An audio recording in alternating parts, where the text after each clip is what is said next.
Le canyon avait une manière particulière d'avaler les sons. Pas de silence net, jamais. Plutôt une présence constante, un souffle long, comme si la pierre respirait.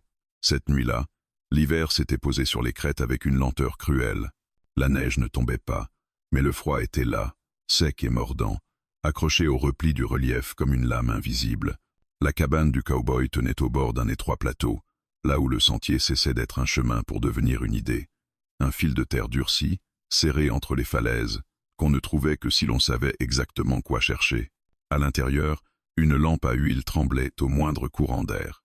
Le feu, dans l'âtre, n'était plus qu'un tas de braises rouges paresseuses qui éclaboussaient les pierres d'une lumière fatiguée.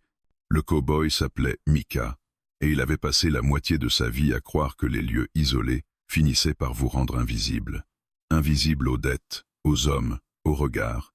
Il avait appris à se contenter de peu. Un cheval, un fusil, un toit, et depuis quelques jours, une présence inattendue sous ce toit. Une Apache Woman, pas une ombre, pas un récit, pas une rumeur, une femme réelle, vivante, assise près des braises comme si la chaleur ne lui appartenait pas encore. Elle ne donnait pas son nom facilement. Micah avait compris que certains noms étaient des morceaux d'âme. Il l'avait appelée Naya, parce qu'il fallait bien l'appeler d'une façon ou d'une autre, et parce que la sonorité lui était venue simplement, sans effort, comme un mot qui n'avait pas besoin d'être justifié. Elle ne l'avait pas corrigé. Elle l'avait regardé une seconde, puis avait détourné les yeux vers la nuit derrière la fenêtre. Le vent s'était levé au milieu de l'après-midi. Il s'était glissé d'abord en douceur, puis avait trouvé ses couloirs naturels entre les parois, et s'y était engouffré, plus fort, plus sourd. Par moments, il frappait la cabane comme une main impatiente. Micah avait renforcé la barre sur la porte, non par peur, se disait-il, mais par habitude. Dans les territoires, l'habitude sauve plus souvent que le courage. Naya, elle, ne regardait pas la porte. Elle écoutait. Micah posa sa tasse d'eau chaude, trop chaude pour être bue, et s'approcha de la fenêtre. Dehors, le monde avait cette couleur bleutée des nuits sans lune, ce mélange de cendres et d'acier. Les roches, au loin, ressemblaient à des silhouettes immobiles. Il n'y avait pas de lumière, pas de feu, pas de mouvement, rien qui annonce une menace. Et pourtant, quelque chose vibra dans l'air, un rythme si léger que Micah eut d'abord honte de l'avoir remarqué. Un son répétitif, étouffé, comme le frottement d'une semelle sur une pierre, puis une pause, puis à nouveau, plus près. Micah fronça les sourcils. Il resta immobile, la main suspendue près du rebord de la fenêtre. Le bruit ne venait pas de la cabane, pas du toit, pas des branches. Le canyon. Oui, là, dans la gorge, quelque part en dessous. Il se tourna vers Naya. Elle était debout. Elle n'avait pas fait de bruit en se levant, et c'était précisément cela qui lui glaça la nuque. Elle se tenait près du feu, mais pas assez près pour être éclairée pleinement. Ses traits semblaient sculptés par la lumière tremblante. Les pommettes hautes, le regard sombre, la bouche serrée comme si elle retenait un mot trop dangereux. Micah allait parler quand elle leva une main. Un simple geste, calme, net, un ordre sans colère. Puis elle murmura, à peine plus fort que le vent, « Ne touche pas la porte ». Micah inspira, surpris malgré lui par l'autorité contenue dans cette phrase.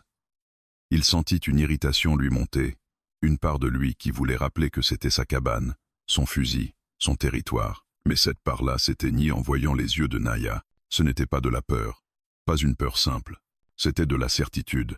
Elle tourna la tête vers la fenêtre, non pas pour regarder, mais pour écouter mieux. Le bruit revint. Cette fois, Micah l'entendit clairement. Un pas, puis un autre, mesuré, pas un animal, trop régulier, trop prudent. Un animal ne retient pas sa respiration, ne calcule pas l'écho. L'homme, oui. Micah sentit sa gorge se serrer. Il glissa la main vers son fusil, posé contre la table. Naya l'observa du coin de l'œil, puis secoua très légèrement la tête, comme si même ce geste-là, celui de saisir une arme, pouvait trahir leur présence. Micah s'immobilisa à mi-chemin. Dehors, le canyon fit son travail. Il amplifia un son, le déforma, puis le cacha à nouveau. Le vent passait, ramenant avec lui des fragments de bruit, des soupirs de pierre et de neige gelée, mais les pas restaient. Sous tout cela, comme une note grave qu'on ne peut pas ignorer. Micah se força à chuchoter. Peu, être que c'est un voyageur, un homme perdu. Naya posa enfin son regard sur lui, lentement, comme si elle pesait la valeur de ses mots. Un homme perdu ne marche pas comme ça, dit-elle. Il fait du bruit, il appelle, il se cogne au rocher, il jure contre le froid. Mika avala sa salive.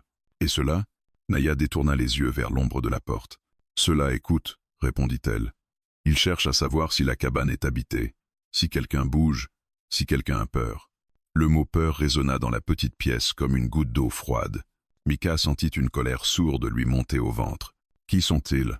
Naya resta silencieuse une seconde, puis elle s'approcha de la lampe et, du bout des doigts, baissa la mèche. La lumière diminua aussitôt, rendant la cabane plus sombre, plus secrète. La flamme se réduisit à une lueur prudente. Des hommes. Dit-elle simplement. Mika eut presque envie de rire. Un rire sec, nerveux. Des hommes, oui. Mais pourquoi ici? Personne ne vient ici. Naya le fixa encore, et dans ses yeux, il y avait un éclat ancien, comme un souvenir qui refuse de mourir. Parce qu'ils savent, murmura-t-elle, ils savent que tu es seul. Mika sentit son cœur cogner plus fort. Il voulut protester, mais les pas reprirent, plus proches, et cela lui coupa la parole. Ils étaient dans le canyon, en contrebas, mais en approche. Chaque son semblait se rapprocher du plateau comme une main qui grimpe lentement vers une gorge. Naya s'agenouilla près du feu, sans quitter la porte des yeux.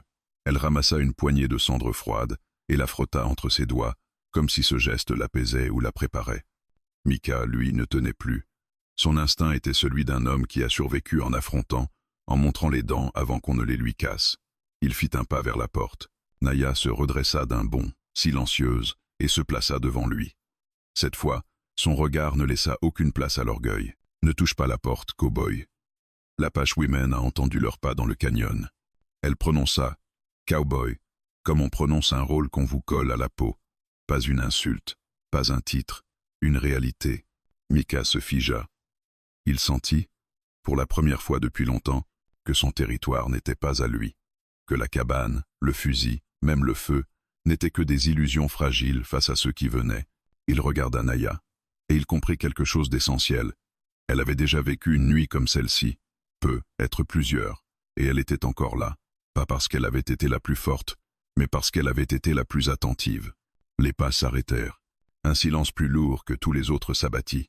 Mika retint sa respiration. On aurait dit que le canyon lui-même attendait. Puis, très doucement, quelque part dans l'obscurité, un petit bruit sec, une pierre déplacée exprès, un signal. Naya ferma les yeux une fraction de seconde, comme si elle priait ou comme si elle se souvenait d'un autre canyon, d'une autre nuit, d'un autre feu. Quand elle les rouvrit, son visage avait changé. Plus dur, plus clair. « Ils sont là », chuchota-t-elle. « Et ils ne sont pas venus pour demander de l'eau. » Mika sentit le sang battre dans ses tempes. Sa main tremblait légèrement, non de faiblesse, mais d'un mélange étrange. La peur qu'il refusait de nommer et la rage qu'il ne savait pas encore utiliser. Il n'avait qu'une certitude. S'il ouvrait cette porte, il offrirait sa vie à la nuit. Et la nuit, cette fois, avait des pas d'homme. Le silence qui suivit le signal sembla durer trop longtemps pour être naturel. Mika avait l'impression que l'air lui-même s'était figé, comme si le canyon retenait son souffle en même temps que lui. Il n'osait plus bouger. Chaque fibre de son corps lui criait d'agir, de faire quelque chose, n'importe quoi, plutôt que de rester là à attendre. Pourtant, il obéissait, pas par soumission, mais parce que l'immobilité de Naya était contagieuse. Elle se tenait droite, à quelques pas de la porte, les épaules détendues mais prêtes, comme un animal qui paraît calme juste avant de bondir. Ses yeux parcouraient la pièce sans jamais se fixer longtemps au même endroit. Mika comprit qu'elle ne regardait pas la cabane, mais ce qu'elle pouvait en faire. Les angles, les ombres, les faiblesses. Il murmura, à peine audible. « Combien sont-ils » Naya ne répondit pas tout de suite. Elle inclina légèrement la tête, comme pour mieux écouter. Le vent se glissa à nouveau entre les parois du canyon, apportant avec lui une rumeur confuse.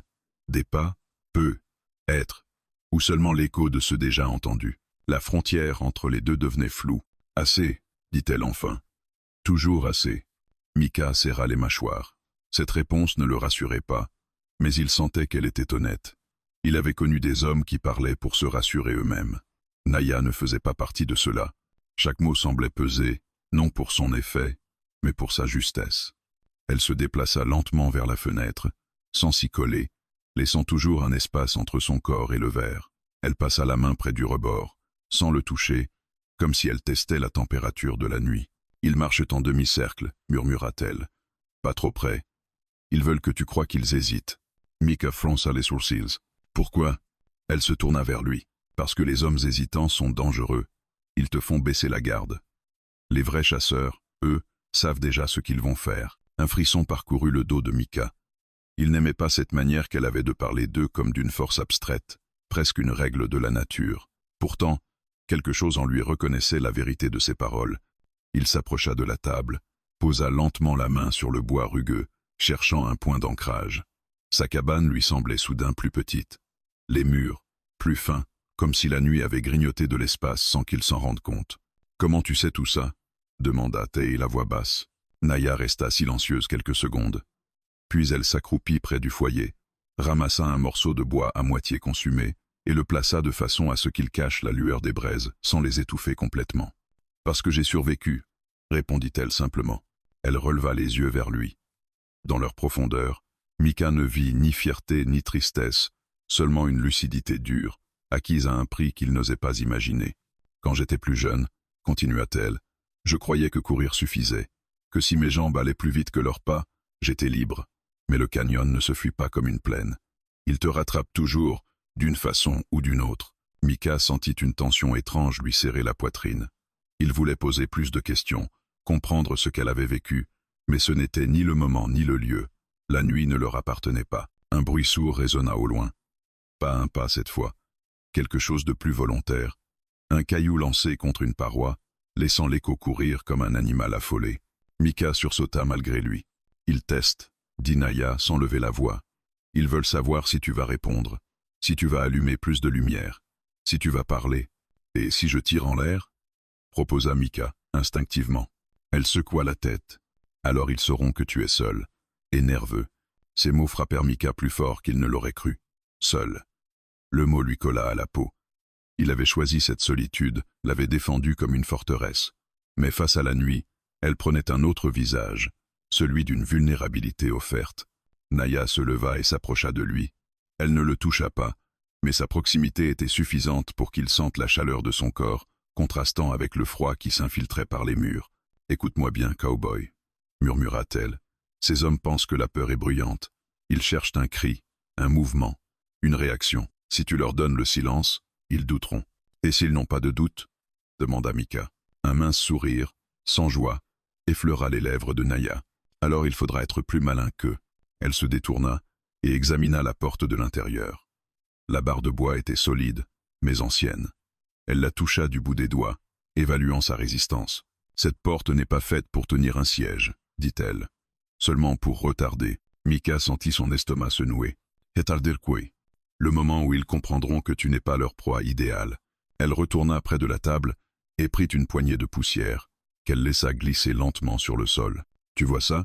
Chaque trace raconte une histoire. Ils savent lire les histoires. Alors il faut mentir. »« Comment ?» demanda Mika. Naya leva les yeux vers lui, et pour la première fois depuis le début de la nuit, il vit une lueur différente dans son regard. Pas de peur, pas de colère, quelque chose de plus tranchant, en leur faisant croire qu'ils ne sont pas seuls à chasser. Un autre bruit se fit entendre, plus proche cette fois. Un souffle étouffé, une voix presque inaudible, portée par le vent, aussitôt avalée par les roches. Mika sentit son corps s'emballer. « Il parle, dit-il. »« Oui, » répondit Naya, et c'est une erreur. Elle se dirigea vers l'arrière de la cabane, là où une petite ouverture servait autrefois à faire sortir la fumée. Elle observa le ciel sombre, calculant quelque chose que Mika ne pouvait pas encore comprendre. « Cette nuit, » reprit-elle, « tu ne devras pas être un cow-boy qui défend sa maison. Tu devras être le silence du canyon. » Mika la regarda, partagé entre la peur et une étrange confiance. Il avait affronté des hommes armés, des bêtes sauvages, des tempêtes. Mais jamais il n'avait envisagé de combattre sans montrer les dents. Dehors, les pas reprirent, plus lents, plus assurés. La nuit avançait, et Mika comprit que survivre ne dépendrait pas de la force de ses bras, mais de sa capacité à écouter une femme qui avait déjà traversé l'enfer et appris à en lire les chemins. Le froid semblait s'être épaissi autour de la cabane, comme si la nuit avait décidé de se rapprocher, de s'infiltrer dans chaque fissure du bois et de la pierre. Mika sentait ses doigts engourdis malgré la chaleur résiduelle du feu. Il n'osait pas les frotter l'un contre l'autre. Le moindre bruit lui paraissait désormais trop fort, trop visible. Naya, elle, bougeait avec une lenteur calculée, Chaque pas était posé comme si le sol pouvait trahir sa présence. Elle s'arrêta près du mur nord, celui qui donnait directement sur le vide du canyon.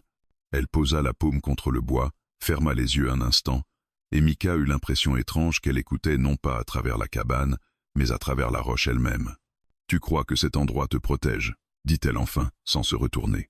Mika inspira profondément. Il savait qu'elle ne l'attaquait pas. Elle constatait. « J'ai choisi ce lieu parce qu'il est difficile d'accès », répondit-il à voix basse. « Peu de gens savent qu'il existe. » Naya hocha lentement la tête. « C'est vrai, dit-elle, mais ceux qui le savent n'y viennent jamais par hasard. » Elle se tourna vers lui. La lueur des braises dessinait des ombres mouvantes sur son visage. « Le canyon est un filtre, Mika.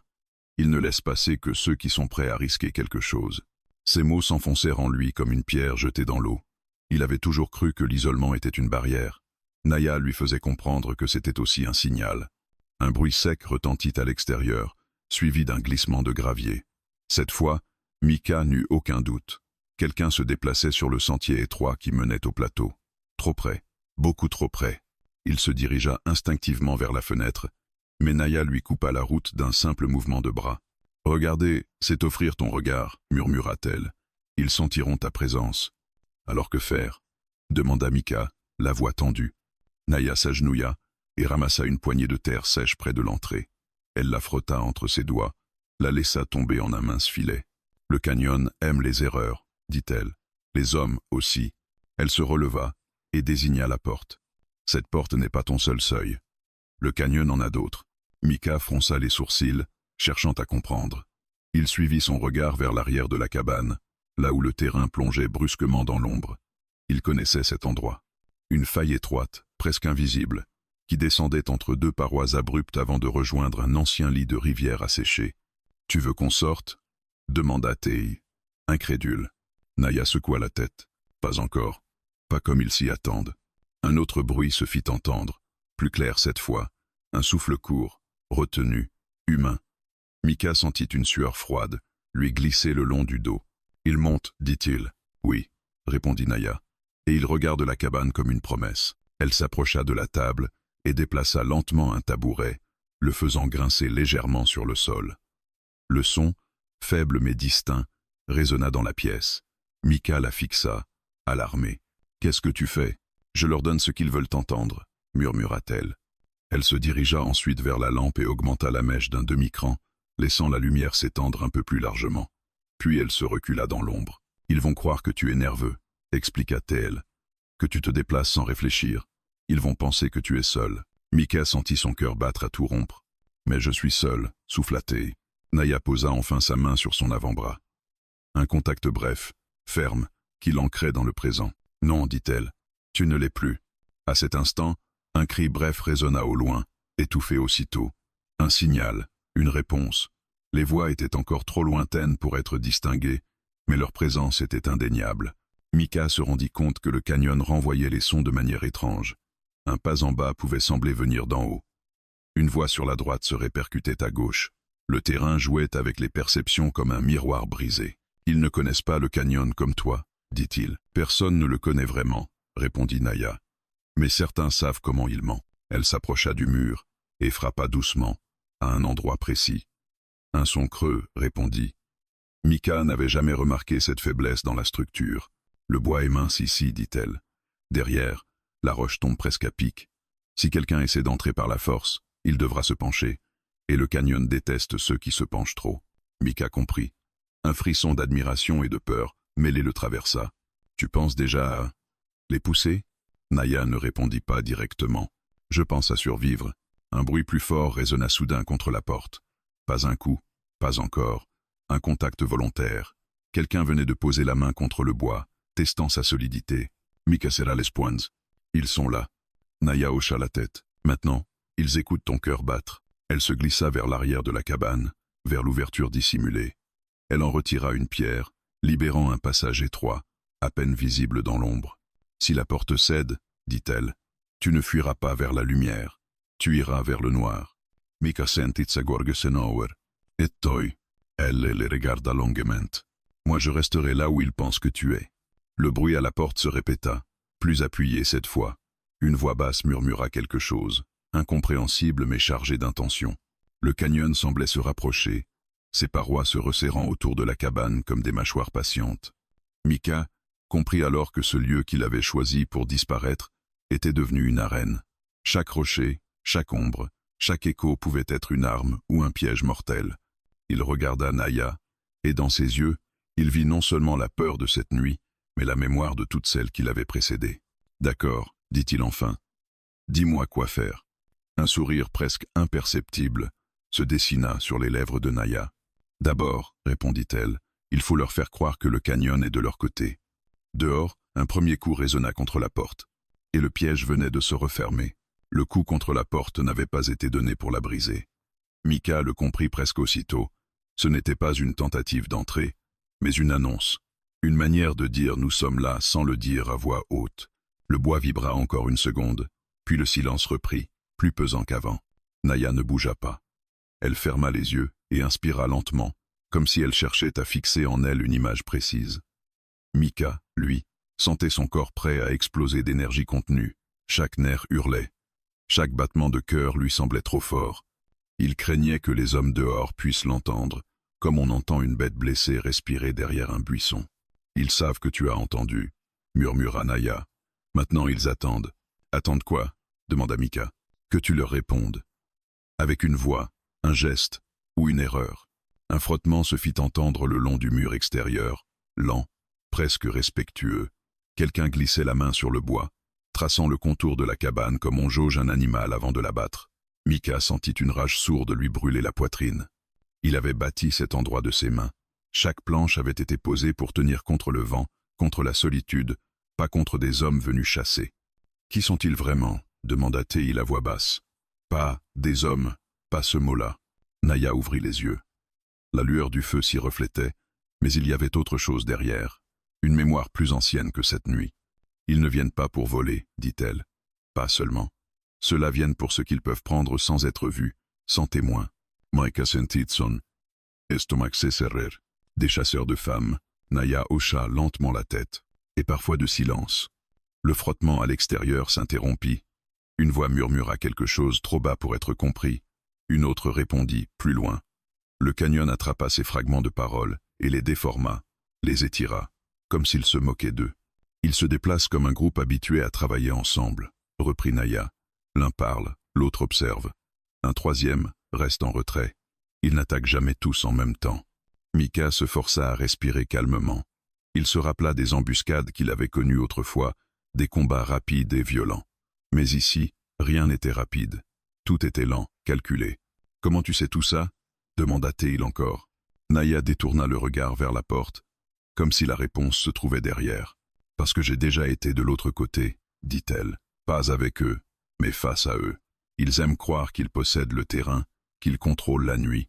En réalité, ils ont peur de ce qu'ils ne comprennent pas. » Un léger rire, bref et sans joie, lui échappa. Ils ont peur du canyon, et de ceux qui savent l'écouter. Un nouveau coup résonna, cette fois sur le côté de la cabane. Plus fort, plus impatient. Le bois gémit. Mika fit un pas en avant, mais Naya lui barra encore le passage. « Pas maintenant, » murmura-t-elle. « Ils veulent que tu montres ta colère. La colère est un bruit. » Mika ferma les yeux un instant. Il pensa à toutes les fois où il avait survécu en étant le plus rapide, le plus brutal.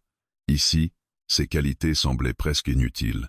Il se sentait dépouillé, réduit à l'essentiel. « Ils ne sont pas venus par hasard, » dit-il soudain. « Quelqu'un leur a parlé de moi. » Naël le fixa. « Oui. Qui ?» Elle hésita.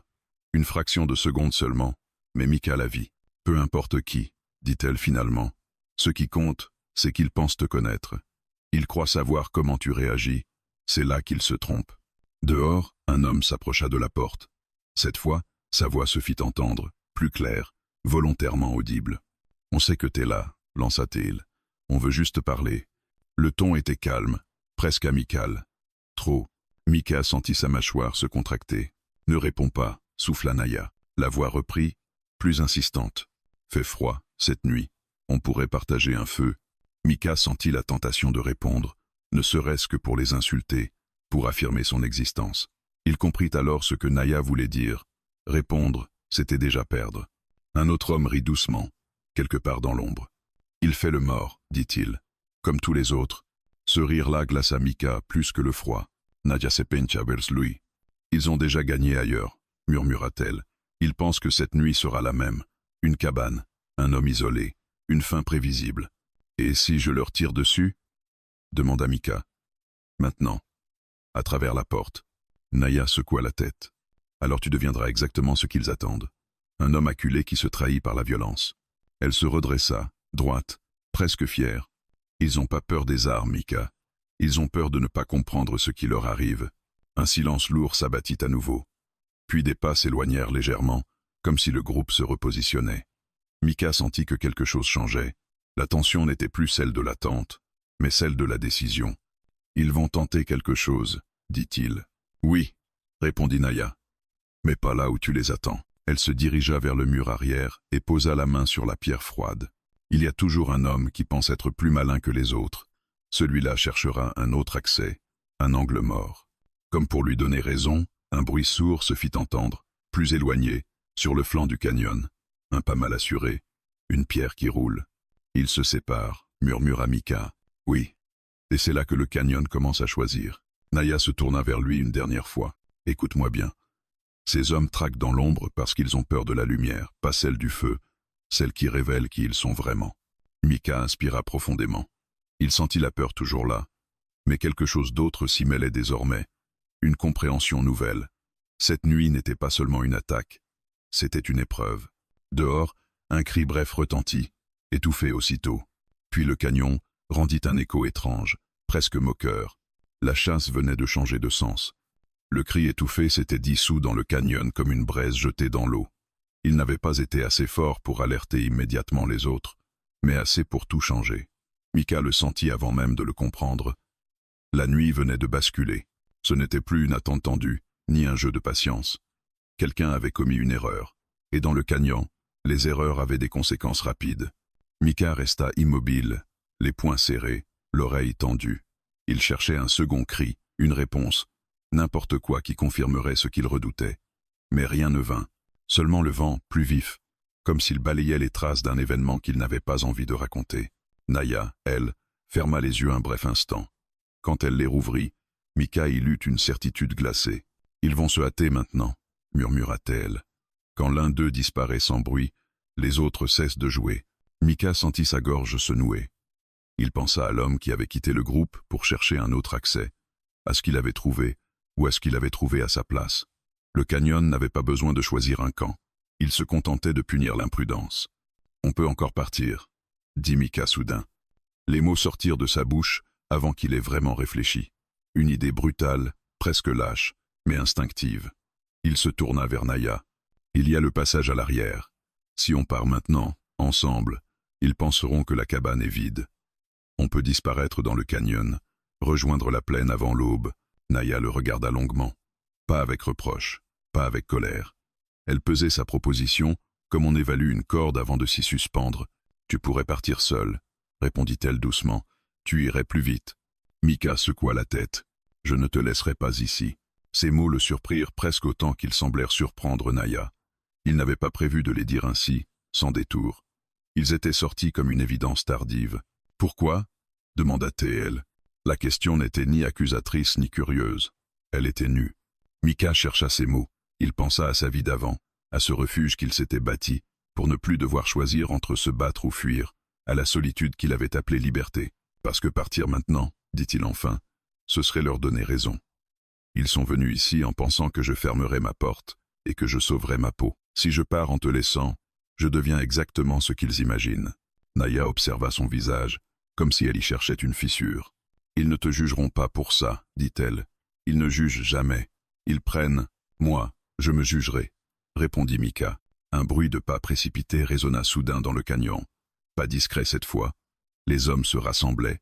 Des voix basses se répondaient, tendues, nerveuses. Le calme calculé avait disparu. Quelque chose clochait pour eux, et ils le savaient. Il n'y a plus beaucoup de temps, murmura Naya. Mika inspira profondément. Son regard glissa vers le fusil posé contre le mur, puis vers la porte, puis vers l'ouverture sombre à l'arrière. 3 chemins, 3 issues possibles, aucune sans conséquence. Si on part ensemble, dit-il, ils nous traqueront jusqu'à l'aube. Oui. Et si on reste? Naya hésita. Alors ils comprendront que cette cabane n'est pas un refuge ordinaire. Mika sentit son cœur battre plus fort. Il se rappela les paroles de Naya. Survivre, ce n'était pas seulement fuir, c'était parfois tenir. J'ai choisi cet endroit pour disparaître, dit-il. Mais cette nuit, je choisis autre chose. Il se redressa, comme si cette décision lui redonnait du poids, de la densité. Je reste. Naya le fixa. Longuement. Puis, lentement, un léger hochement de tête. Alors tu dois comprendre une chose, dit-elle. Rester ne veut pas dire défendre la cabane. Rester veut dire accepter que tu pourrais tout perdre. Je le sais. Non, reprit-elle. Pas, peut, être. Tu pourrais perdre ta vie. Ton refuge. Ce que tu crois être. Micah Sutton Son Regard. J'ai déjà perdu assez pour ne plus avoir peur de ça. Un silence étrange s'installa entre eux. Pas celui de la menace extérieure, mais un silence plus intime, presque solennel. Ils partageaient désormais la même décision, et elle les liait plus sûrement que n'importe quelle promesse. Dehors, une voix s'éleva, plus forte, plus dure. Assez joué, lança l'homme. On entre. Le bois de la porte craqua sous un nouveau coup, plus violent. La barre vibra. Mika sentit l'adrénaline envahir ses veines. Ils vont forcer, dit-il. Oui, répondit Naya, et c'est ce qu'on veut. Elle se déplaça rapidement, sans précipitation, vers l'arrière de la cabane. Elle ajusta la pierre qui dissimulait le passage, laissant juste assez d'ouverture pour qu'un courant d'air s'y engouffre. Si la porte cède, dit-elle, tu recules ici, pas pour fuir, pour les attirer. Et toi, moi, je leur laisserai croire que je suis la seule chose qu'ils ont trouvée cette nuit. Mika sentit une colère brûlante monter en lui. Non, je ne te laisserai pas faire ça. Naya posa une main ferme sur sa poitrine. Écoute-moi, Mika. Ils ne viennent pas pour toi. Ils viennent pour ce qu'ils pensent pouvoir prendre sur moi. Utilise ça. Utilise leur certitude contre eux. Un autre coup fit trembler la porte. Un éclat de bois tomba au sol. Mika ferma les yeux une seconde. Quand il les rouvrit, sa décision était scellée. D'accord, dit-il, mais à la première occasion, on change les règles. Naya esquissa un sourire bref, presque fier. C'est déjà fait. La porte gémit à nouveau. Les voix se rapprochèrent. Le canyon semblait retenir son souffle une fois de plus. Mika se plaça là où l'ombre était la plus dense, le fusil désormais en main, mais le doigt hors de la détente. Il n'était plus l'homme qui attendait que la nuit passe. Il avait choisi, et ce choix faisait de lui autre chose qu'une proie. La porte céda dans un craquement sec, brutal, qui résonna contre les parois du canyon comme un coup de tonnerre étouffé. La barre de bois se fendit, projetant des éclats sur le sol. L'air froid s'engouffra aussitôt dans la cabane, chargé de poussière et d'odeur de pierre humide. Pendant une fraction de seconde, personne ne bougea, comme si le monde attendait de voir qui ferait le premier pas. Mika recula exactement comme Naya l'avait dit, sans courir, sans bruit inutile. Son dos frôla le mur arrière, là où l'ombre était la plus profonde. Il sentit la présence du passage dissimulé derrière lui, cette ouverture vers le noir qui n'était pas une fuite, mais une possibilité. Son fusil était calé contre son épaule, mais il ne visait pas encore. Il attendait. Naya, elle, resta près du centre de la pièce. Elle ne cria pas, elle ne supplia pas, elle ne fit rien qui ressemble à la peur qu'ils attendaient. Elle se contenta de se tenir droite, visible dans la lueur affaiblie de la lampe. Une silhouette claire contre l'obscurité, exactement ce qu'il cherchait à trouver. Un premier homme entra lentement, la tête légèrement baissée, l'arme déjà prête. Sa respiration était trop forte. Mika l'entendit aussitôt. Derrière lui, deux autres silhouettes se dessinèrent dans l'encadrement de la porte. Leurs ombres s'étiraient sur le sol comme des doigts avides. « Doucement », dit l'un d'eux. « On est entre amis, maintenant. » Sa voix était grave, faussement calme. Mika reconnut ce ton-là. Celui qu'on prend quand on veut dominer, sans avoir à prouver sa force. « Vous avez fait une erreur, » dit Naya. Elle ne criait pas. Elle ne murmurait pas non plus. Sa voix était posée, presque plate. Le premier homme rit. C'est ce qu'elles disent toujours. Mika sentit une tension brûlante lui remonter dans la poitrine. Il serra les dents, se força à rester immobile. Pas encore, se répéta-t-il, pas tant qu'ils ne sont pas sûrs. Les hommes entrèrent davantage. L'un d'eux referma la porte derrière lui, sans même prendre la peine de la caler. Il ne pensait déjà plus à sortir par là. Il croyait avoir gagné. « On t'a vu dans le canyon », reprit celui qui semblait mener. « On savait que quelqu'un finirait par t'abriter. Les hommes seuls font souvent ce genre d'erreur. » Naya ne répondit pas. Elle se contenta de le regarder. Longtemps, trop longtemps. Ce silence-là mit l'homme mal à l'aise. Mika le vit à la façon dont il changea légèrement d'appui, comme s'il cherchait à reprendre le contrôle. « Où est-il » demanda un autre en balayant la pièce du regard. « Il n'est pas ici » répondit Naya. « Mais encore une fois, » dit le premier homme, « et je te fais regretter chaque pas que tu as fait jusqu'à cette porte. » Mika sentit son doigt effleurer la détente. Sa respiration se fit plus lente, plus profonde. Il n'écoutait plus les mots. Il observait les corps, le poids des hommes, la manière dont ils occupaient l'espace. Aucun d'eux ne regardait vraiment les murs.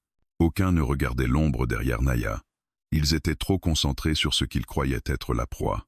Naya fit un pas en arrière, très lentement, comme si elle cédait. Les hommes avancèrent aussitôt, exactement comme elle l'avait prévu. « Vous pensez que se cacher suffit » dit-elle soudain. « Que disparaître, c'est survivre. » Le chef haussa un sourcil, surpris par son ton. « Et alors ? Alors vous êtes déjà mort. » Mika n'attendit pas plus longtemps. Il surgit de l'ombre comme un prolongement de la nuit elle-même. Le coup partit dans un fracas assourdissant, sec, précis. Le premier homme n'eut pas le temps de comprendre. Il s'effondra, emporté par la force de l'impact. Le second cria et se retourna trop tard. Mika n'eut pas besoin de tirer à nouveau. Le chaos venait de s'installer. Naya se jeta sur la lampe et la renversa d'un geste violent. L'huile se répandit sur le sol, la flamme vacilla, puis s'éteignit presque entièrement. La cabane plongea dans une obscurité brisée seulement par les braises du foyer. « Dehors !» cria l'un des hommes. Ils se bousculèrent, cherchant la sortie. Mais la porte, mal refermée, s'était coincée dans son encadrement brisé. Le canyon, encore une fois, jouait contre eux. Mika se déplaçait sans réfléchir, guidé par l'instinct et par la voix intérieure qui l'avait longtemps fait taire. Il frappa, repoussa, utilisa l'espace étroit à son avantage. Chaque pas était calculé, chaque mouvement réduit à l'essentiel. Il n'essayait pas de gagner, il essayait de survivre. Naya, elle, ne fuyait pas. Elle se glissait entre les hommes comme une ombre fluide, frappant là où il ne s'y attendait pas, disparaissant aussitôt. Elle connaissait cette danse. Elle l'avait apprise bien avant cette nuit. Un homme réussit à forcer la porte et s'élança dehors en hurlant. Un autre le suivit, trébuchant. Le troisième resta au sol, gémissant. Le silence revint, brusquement, coupé seulement par la respiration haletante de Mika et le crépitement faible des braises. Mika recula, le dos contre le mur, les jambes tremblantes. Il regarda ses mains, tachées de poussière et de sang. Il sentit un vertige l'envahir. Il avait tenu, il avait agi. Naya s'approcha de lui. Son visage était fermé, concentré. « Ce n'est pas fini, dit-elle. Ceux qui sont sortis vont revenir avec les autres. »« Alors on part, » répondit Mika. Naya secoua la tête. « Non. Maintenant, ils savent que la cabane est dangereuse. Ils vont hésiter, c'est notre avantage. » Elle posa une main sur son bras. « Se cacher n'est pas survivre, Mika. Survivre, c'est choisir quand on disparaît et quand on frappe. » Dehors, le canyon résonna d'une voix lointaine. Un appel. Une réponse. La nuit n'avait pas encore dit son dernier mot. Le silence qui suivit l'affrontement n'était pas un soulagement. C'était une compression, une attente lourde, presque douloureuse, comme si la nuit avait décidé de se rapprocher encore, de s'infiltrer jusque dans les pensées. Mika resta appuyé contre le mur, le souffle court, les oreilles bourdonnantes. Chaque battement de son cœur semblait trop fort, trop visible, comme un tambour qu'on aurait frappé au fond du canyon. Naya, elle, se mouvait déjà. Elle ramassa la lampe renversée, la posa loin du foyer et écrasa la mèche pour empêcher toute reprise de flamme.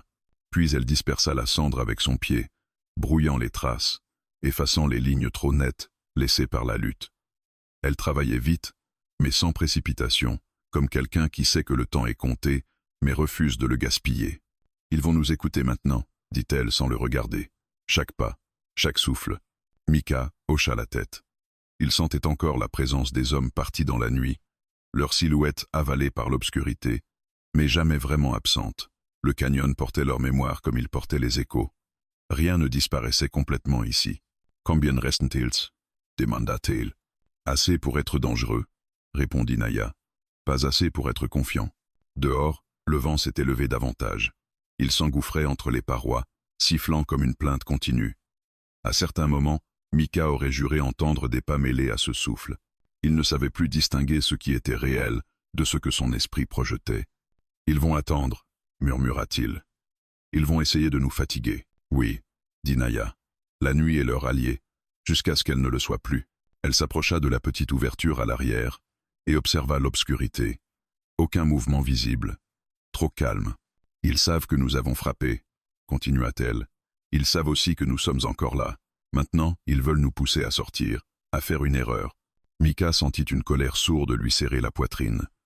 Il n'aimait pas l'idée d'être ainsi observé, évalué, d'être réduit à une proie qu'on cerne lentement. On pourrait partir maintenant, dit-il, par le passage. Tant qu'ils hésitent.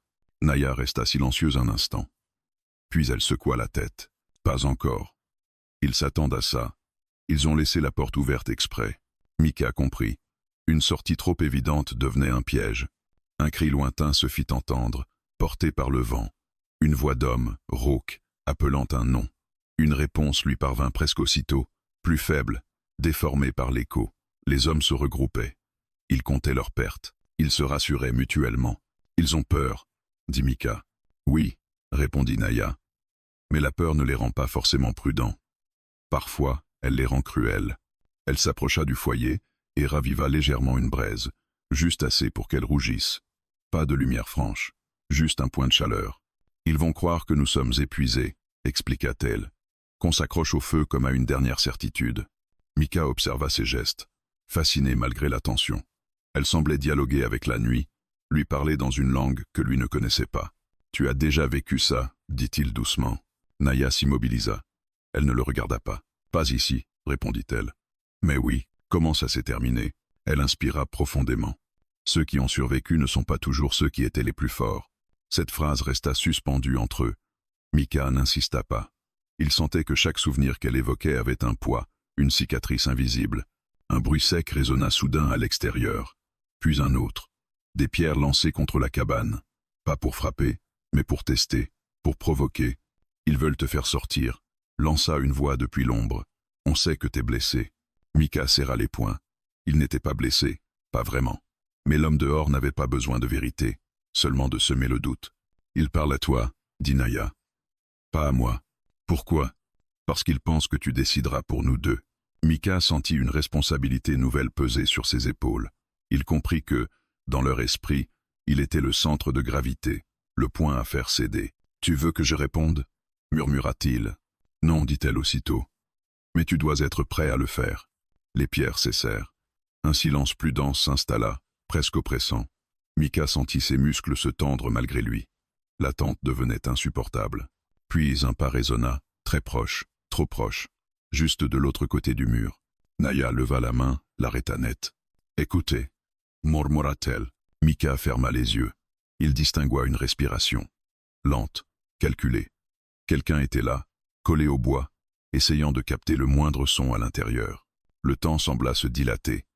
Mika sentit une goutte de sueur glisser le long de sa tempe. Il n'osa pas l'essuyer. Soudain, Naya frappa le mur de l'autre côté, violemment, à un endroit précis. Le bruit résonna comme un coup de tonnerre localisé. Un cri étouffé répondit aussitôt, suivi d'un juron et d'un bruit de chute. Mika ouvrit les yeux, surpris. « Tu viens de... » « Le canyon déteste ceux qui collent trop près, » dit-elle froidement. Des voix éclatèrent à l'extérieur. Des pas précipités. Une agitation confuse. La nuit venait de se resserrer autour d'eux, mais aussi autour de ceux qui les traquaient. « Ils ne nous voient plus comme une proie facile, » dit Mika. « Non, » répondit Naya. « Maintenant, ils comprennent qu'ils sont entrés dans quelque chose qu'ils ne contrôlent pas. » Elle posa une main sur son bras. Mais c'est aussi le moment le plus dangereux, quand les hommes comprennent qu'ils peuvent perdre. Dehors, une voix cria des ordres. Les hommes se repositionnaient. Le canyon résonnait de leur nervosité. Mika sentit une fatigue profonde l'envahir, pas seulement physique. Une lassitude ancienne, celle de devoir toujours se battre pour exister. « Jusqu'à l'aube » murmura-t-il. « Oui » dit Naya. Jusqu'à l'aube. Elle regarda vers l'est, là où le canyon s'ouvrait légèrement sur un ciel encore invisible. Quand la lumière viendra, la nuit devra reculer. Mais avant ça, elle va essayer une dernière fois de nous engloutir. Un nouveau cri retentit plus proche, plus furieux. La nuit se rapprochait, et Mika comprit que le plus dur n'était pas de survivre aux hommes, mais de tenir face à cette obscurité qui cherchait à s'installer à l'intérieur de lui. Le cri qui avait retenti n'était pas celui d'un homme blessé. Mika le comprit aussitôt. C'était un cri de rage, brut, incontrôlé, Le genre de son qui trahit une perte de contrôle. Et dans le canyon, perdre le contrôle revenait à s'offrir au vide. Naya se figea, la tête légèrement inclinée, attentive à ce qui suivrait. Mika sentit la tension se déplacer, comme une vague invisible. Les hommes dehors ne cherchaient plus seulement à encercler. Quelqu'un, parmi eux, venait de décider d'agir seul. Il y en a un qui n'attend plus, murmura Mika. Oui, répondit Naya. Et c'est toujours comme ça que ça commence. Elle se déplaça vers le coin le plus sombre de la cabane, là où les ombres se superposaient, rendant les formes incertaines. Mika la suivit du regard, essayant de deviner son intention. Lequel ? Demanda-t-il. Naya ne répondit pas immédiatement. Elle ferma les yeux un bref instant, comme pour mieux entendre ce que le canyon racontait. Celui qui croit qu'il doit prouver quelque chose, dit-elle enfin. Il va chercher à entrer seul, par l'arrière, ou par le flanc, là où il pense que nous ne regardons plus. Un bruit de gravier qui glisse confirma ses paroles, loin de la porte, trop loin pour être un hasard. Mika sentit son ventre se serrer. Le passage étroit, murmura-t-il. Non, dit Naya, pas celui que tu connais. Elle se dirigea vers le mur nord, celui qui donnait directement sur la pente abrupte. Mika la rejoignit, inquiet. Il y a une fissure là-bas, expliqua-t-elle. Étroit, dangereux, les gens du canyon l'évitent. Mais un homme pressé peut croire que c'est un raccourci. Un souffle rauque se fit entendre à l'extérieur, suivi d'un juron étouffé. Quelqu'un grimpait. Mal, trop vite. Il va tomber, dit Mika. Peut être, répondit Naya. Mais il pourrait aussi atteindre le rebord. Et s'il arrive là, il verra à l'intérieur. Mika sentit son cœur accélérer. Il imagina une silhouette apparaître soudain à la fenêtre, une arme pointée, le chaos reprenant de plus belle. Qu'est-ce qu'on fait ? Naya le regarda. Et pour la première fois depuis le début de la nuit, Mika vit dans ses yeux une hésitation, pas de peur. Une évaluation rapide, brutale. On le laisse faire une erreur, dit-elle enfin. Et s'il ne se trompe pas, alors ce sera à nous de corriger. Le bruit de la montée se rapprochait. Un raclement de bottes contre la pierre. Une respiration de plus en plus lourde. L'homme était proche, trop proche. Mika se plaça près du mur, prêt à intervenir. Son fusil était chargé, mais il savait qu'un tir ici pourrait tout compromettre. Le canyon amplifierait le bruit. Les autres viendraient. Un craquement sec retentit soudain. Puis un cri étouffé, immédiatement suivi d'un bruit de chute. Le son dévala la pente, frappant les rochers, disparaissant enfin dans le gouffre. Le silence qui suivit fut absolu. Mika resta figé, incapable de bouger. Il est tombé, souffla-t-il. Naya ferma les yeux. Oui. Morte. Elle secoua lentement la tête. Le canyon décide rarement aussi vite. Au loin, des voix éclatèrent.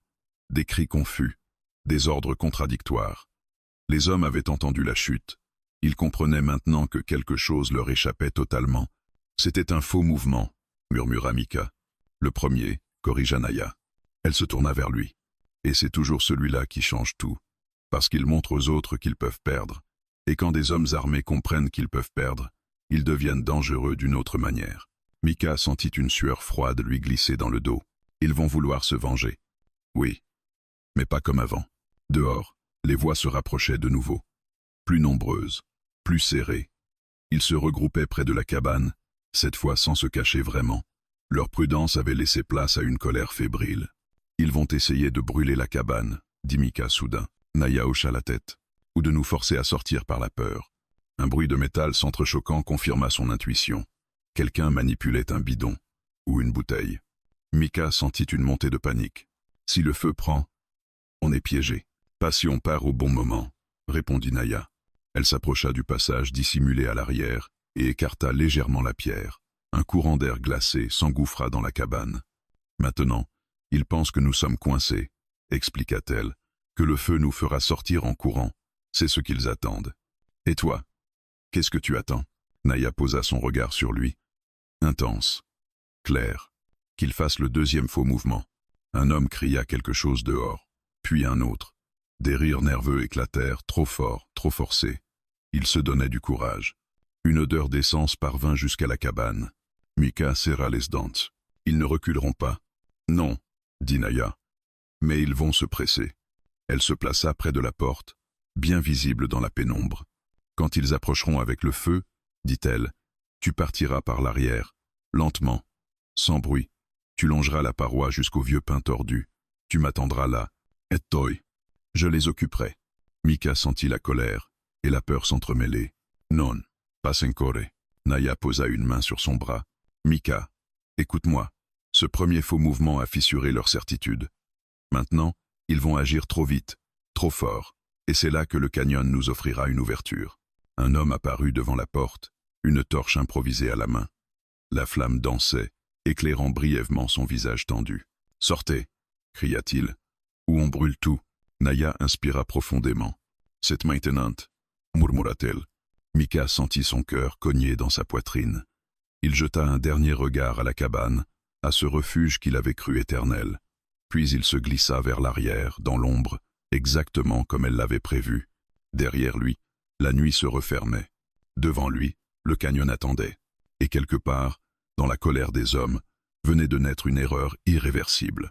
Le passage dissimulé s'ouvrit devant Mika, comme une gueule étroite et silencieuse. L'air y était plus froid, plus dense, chargé d'une odeur de pierre humide et de mousse ancienne. Il s'y glissa sans un bruit, chaque muscle tendu, chaque sens à l'affût. Derrière lui, la cabane vibrait encore des voix des hommes, de leurs cris impatients, du crépitement menaçant de la torche. Le canyon, ici, n'était plus un décor. C'était une présence. Mika sentit cette vérité s'imposer à lui à chaque pas. Les parois se resserraient, avalant le peu de lumière qui filtrait encore. Il avançait à tâtons, suivant la paroi comme Naya le lui avait appris en quelques gestes, quelques murmures. Pas de précipitation, pas de panique. La nuit aimait ceux qui savaient attendre. Un bruit sourd retentit derrière lui, un éclat de bois, puis une voix en colère. Il s'agitait autour de la cabane, trop concentré sur le feu, trop convaincu que la peur allait faire son œuvre. Mika s'arrêta près du vieux pin tordu. Il posa la main contre l'écorce rugueuse, froide, presque coupante. Il inspira profondément, cherchant à calmer le tumulte dans sa poitrine. Là, à couvert, il observa. La cabane était à demi visible depuis sa position, une forme sombre découpée contre la nuit. La flamme de la torche dansait, projetant des ombres déformées des hommes sur le sol. Ils étaient au moins 5 maintenant, regroupés, parlant fort, trop fort. Ils oublient d'écouter, murmura Mika pour lui-même. Un bruit nouveau attira son attention. Un son ancien, presque imperceptible, mais distinct pour qui avait passé des années dans ces terres, le glissement lent de pierres déplacées par un poids mal réparti. Quelqu'un se déplaçait sur la corniche, plus haut. Mika comprit alors ce que Naya voulait dire quand elle parlait du canyon comme d'un être vivant. Les hommes croyaient être seuls dans leur colère, mais le lieu se souvenait. Ils se souvenaient des pas, des chutes, du sang versé. Ils savaient reconnaître ceux qui marchaient sans respect. Un cri bref éclata, suivi d'un juron paniqué. Une silhouette vacilla dans la lueur de la torche, puis disparut derrière la cabane. Un autre faux mouvement. Un autre rappel brutal que le canyon n'était pas un terrain neutre. Ils paniquent, pensa Mika. Et ils paniquent ensemble. Il se rappela alors les paroles de Naya. Quand ils se pressent, le canyon choisit. Il comprenait maintenant. Ce lieu ne faisait pas de distinction morale. Il amplifiait simplement les erreurs. Mika se glissa le long de la paroi, avançant lentement vers le flanc ouest. Il savait qu'il devait se repositionner, se rapprocher sans être vu. Chaque pas était posé avec soin, les pieds cherchant la pierre stable, évitant le gravier traître. Un homme s'éloigna du groupe, torche à la main, sans doute pour vérifier l'arrière. Mika se figea. Il retint son souffle. La lumière passa à quelques mètres de lui, révélant un visage tendu, marqué par la peur plus que par la rage. L'homme murmura quelque chose.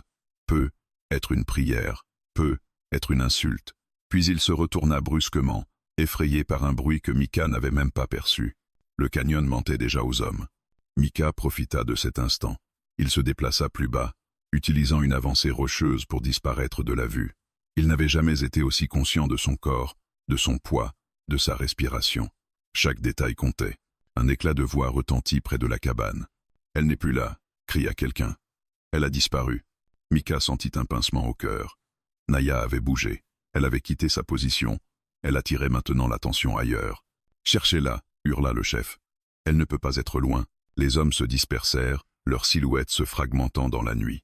Ils allumaient le canyon de points de feu mouvants, sans comprendre qu'ils offraient ainsi leur position. Mika observa, analysa. Il se souvenait de ce qu'il avait appris dans sa vie d'avant. Ne jamais se précipiter quand l'ennemi se disperse.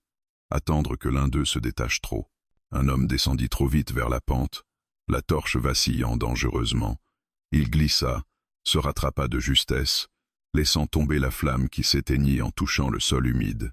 Le juron qui suivit fut étouffé par l'écho. Le canyon se souvenait de la peur.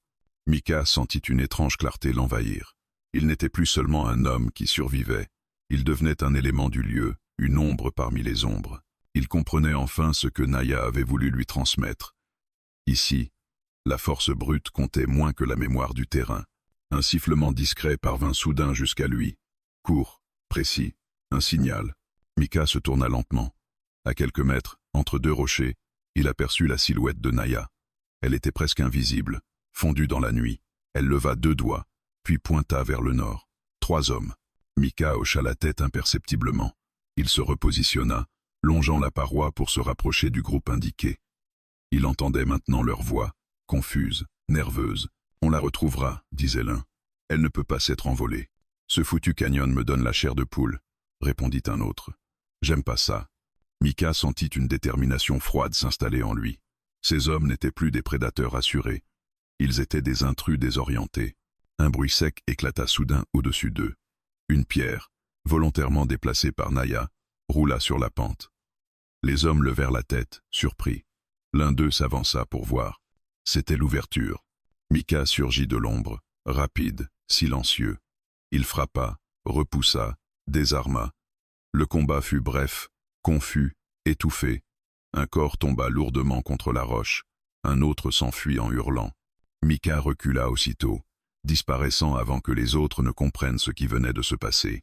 Son cœur battait à tout rompre, mais il n'y avait plus de peur, seulement une lucidité brûlante. Le canyon se souvenait. Il se souvenait de chaque pas imprudent, de chaque cri trop fort de chaque homme qui avait cru pouvoir le dominer. Et cette nuit-là, il semblait avoir choisi son camp. Le souffle de Mika était court, brûlant, mais il ne s'arrêta pas. Il se glissa plus bas dans le canyon, laissant derrière lui l'écho étouffé de la fuite de l'homme qu'il venait de mettre hors de combat.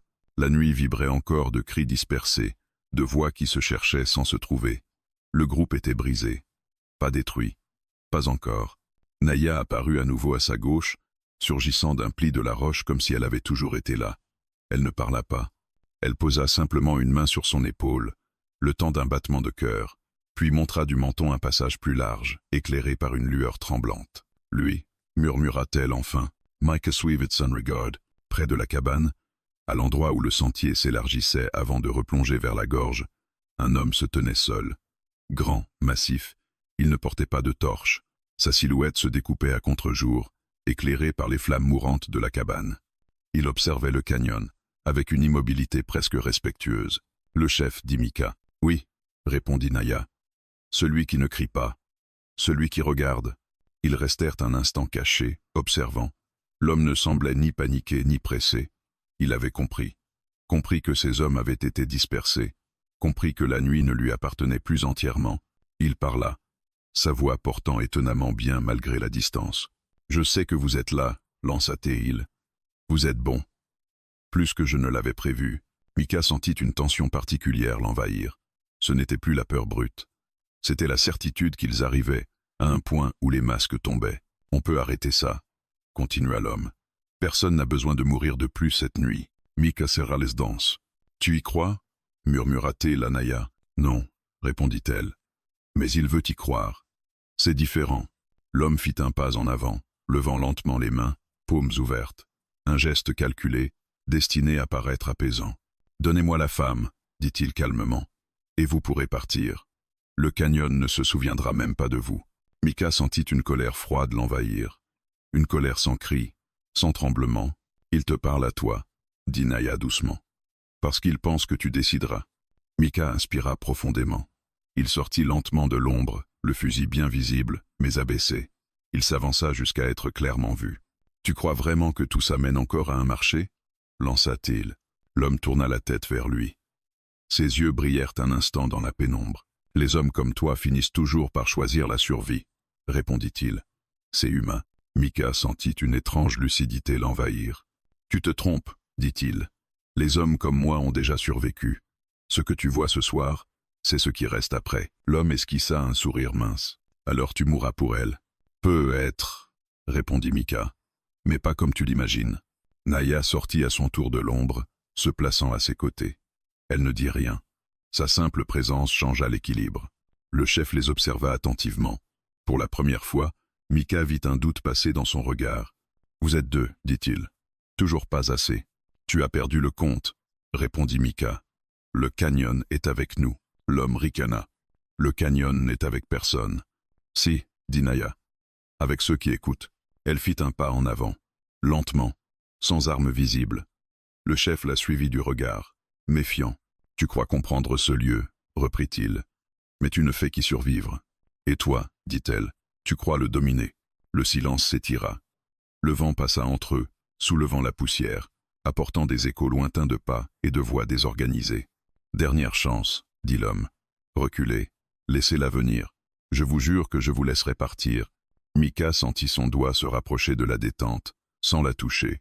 Il se souvenait de tout ce qu'ils avaient traversé cette nuit, de chaque choix, de chaque faux mouvement des hommes. « Tu mens mal, dit-il. » L'homme haussa les épaules. « Je n'ai plus besoin de mentir. » Il bougea alors, trop vite. Sa main plongea sous son manteau. Mika tira. Le coup résonna dans le canyon comme une déchirure. L'homme recula, surpris, mais ne tomba pas. Il avait été touché, mais pas mortellement. Il sortit son arme en grognant, la pointa vers Mika. Naya cria quelque chose dans sa langue, un mot ancien, tranchant. Elle lança une pierre vers la droite. Le son claqua contre la roche. Le chef tourna la tête. Une fraction de seconde. Une seule. Mika avança, réduisant la distance. Il frappa l'arme, la dévia. Le combat devint brutal, physique, sans élégance. Deux hommes face à face, luttant sur une pente instable. Ils roulèrent contre la paroi. Le chef était fort, plus lourd, mais le canyon ne favorisait pas la force brute. « Tu aurais dû partir, » gronda l'homme. « Toi aussi, » répondit Mika. Un coup de coude, un cri. Le sol glissa sous leurs pieds. Le chef tenta de se rattraper, mais Mika sentit le moment. Il utilisa le poids de l'autre, le déséquilibre, et poussa. Le chef bascula, son regard soudain clair, lucide, terrifié. Il tenta d'agripper Mika, mais ses doigts glissèrent. Le canyon le prit. Le bruit de sa chute fut long, irrégulier, ponctué de chocs sourds, puis plus rien. Le silence retomba. Brutal. Mika resta immobile, le souffle court, les jambes tremblantes.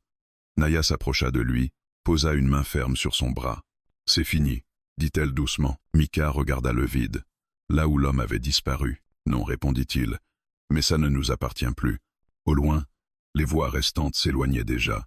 Les hommes fuyaient. La confrontation était passée, et le canyon, une fois encore, avait choisi. Le silence qui suivit la chute du chef n'avait rien de paisible. Il était dense, chargé, presque oppressant, comme si le canyon lui-même évaluait ce qui venait de se produire. Mika resta figé au bord du vide, incapable de détourner le regard de l'obscurité où l'homme avait disparu. Il n'y avait pas de cri final, pas d'écho héroïque, seulement l'absence, une absence lourde, définitive. Naya posa sa main sur son épaule, ferme, ancrée dans le réel. « Respire » murmura-t-elle. Mika inspira profondément, comme s'il avait oublié comment faire. L'air entra dans ses poumons avec une douleur sourde. Il sentit alors la fatigue, brutale, totale, s'abattre sur lui. Pas seulement celle du corps, mais celle de l'âme, accumulée depuis des années et révélée par cette nuit. Autour d'eux, le canyon semblait s'être figé. Le vent, un instant plus tôt si présent, s'était calmé. Même les échos lointains des hommes en fuite s'étaient dissipés, avalés par la distance et la peur. Ceux qui restaient vivaient encore, mais ils avaient compris. Le territoire ne leur appartenait pas, cette nuit non plus. « Ils sont partis », dit Mika à voix basse. « Oui », répondit Naya. « Ceux qui restent ne reviendront pas. » Ils restèrent immobiles un long moment, comme deux survivants qui n'osent pas encore croire à la fin du danger. Mika se rendit compte que ses mains tremblaient légèrement. Il les serra, puis les desserra. Le sang séché sur ses doigts tirait sa peau. « Viens », dit Naya doucement. « Il fait trop froid pour rester ici. » Ils redescendirent lentement vers la cabane. Le chemin, qui avait semblé si hostile quelques heures plus tôt, paraissait maintenant étrangement familier. Mika remarqua des détails qu'il n'avait jamais vraiment vus. Une fissure particulière dans la roche, une touffe d'herbe accrochée à l'impossible, une pierre plate qu'il avait foulée 1000 fois sans la regarder. La cabane était encore debout, mais blessée. La porte pendait de travers, fendue, marquée par les coups. À l'intérieur, l'odeur d'huile et de cendre flottait encore. Les braises mourantes jetaient une lumière rougeâtre, presque honteuse. Mika entra le premier. Il posa son fusil contre le mur et s'y appuya un instant, laissant son corps glisser jusqu'au sol. Ses jambes refusèrent de le porter davantage. Il s'assit là, les épaules voûtées, regardant le sol sans vraiment le voir. Naya s'affaira autour de lui. Elle redressa une planche tombée, écarta les débris, rassembla les restes du foyer. Elle fit renaître une flamme modeste, juste assez forte pour réchauffer, pas assez pour attirer l'attention. « Bois », dit-elle en lui tendant une gourde. L'eau était froide, mais elle lui sembla délicieuse. Mika but lentement, sentant la vie revenir peu à peu dans ses membres. « J'ai cru », murmura-t-il puis s'interrompit. « Quoi » demanda Naya. Il hésita, cherchant les mots. « J'ai cru que je ne sortirais pas vivant de cette nuit. » Naya le regarda longuement. « Moi aussi », dit-elle simplement. Cette confession, si simple, le toucha plus qu'il ne l'aurait cru. Elle ne cherchait pas à se montrer forte. Elle disait la vérité, nue, sans phare. « Tu aurais pu partir », reprit Mika, « plusieurs fois. »« Oui », répondit-elle. « Et toi aussi ?» Il hocha la tête. « Pourquoi tu es resté ?» Naya s'assit en face de lui, près du feu. Les flammes éclairaient son visage fatigué, révélant des lignes fines qu'il n'avait pas remarquées avant. Des marques de vie, pas de faiblesse. « Parce que fuir sans cesse finit par te voler plus que ce que tu laisses derrière toi, » dit-elle. « Et parce que, cette nuit, je n'étais pas seul. » Mika sentit quelque chose se serrer dans sa poitrine. Il détourna le regard, troublé par l'intensité de ce moment. « Je ne suis pas un héros, » dit-il soudain. « J'ai agi par colère autant que par courage. »« Les deux vont souvent ensemble, » répondit Naya. « Ce qui compte, c'est ce que tu as choisi de faire avec. » Le silence s'installa à nouveau, mais il était différent maintenant. Plus doux, chargé de fatigue et de reconnaissance mutuelle. Dehors, le ciel commençait imperceptiblement à changer.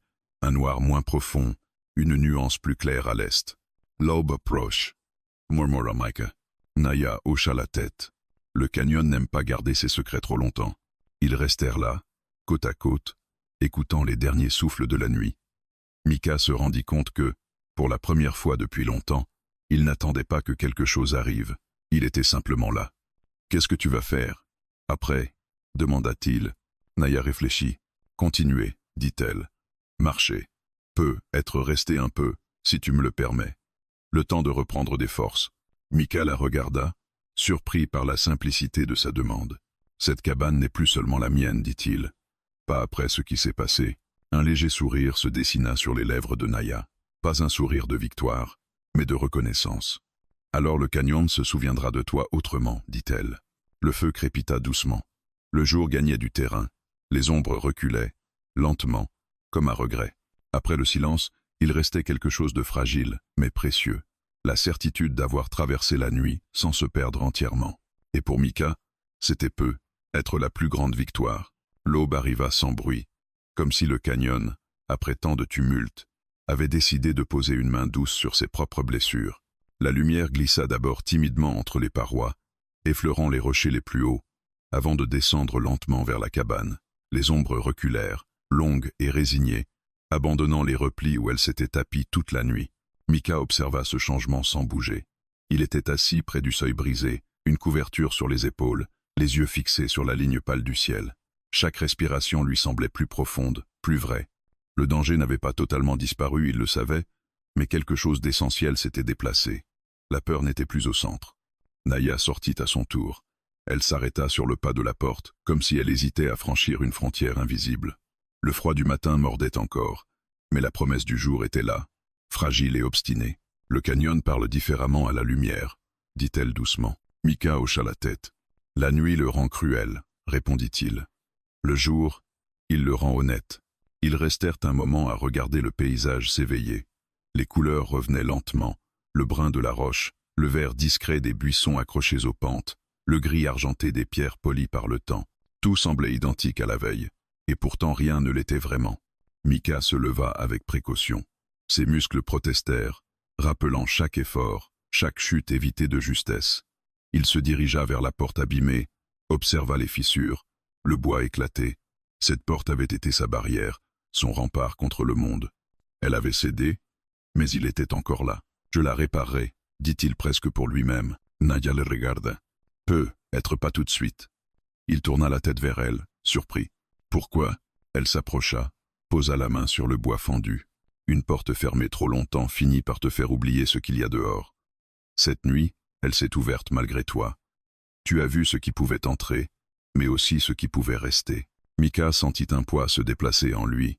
Il repensa à la solitude qu'il avait cultivée comme une protection, à ce refuge qu'il avait bâti pour disparaître, à la manière dont cette nuit avait tout mis à nu. J'ai cru que fermer la porte me protégerait, dit-il. En réalité, ça m'a isolé. Naya Kiesche. La protection et l'isolement se ressemblent beaucoup, jusqu'au jour où quelqu'un frappe. Un oiseau passa au-dessus d'eux, son cri bref et clair déchirant l'air calme. Mika sourit faiblement. Ce son-là n'annonçait rien de mauvais. Ils rentrèrent dans la cabane pour récupérer ce qui restait utilisable.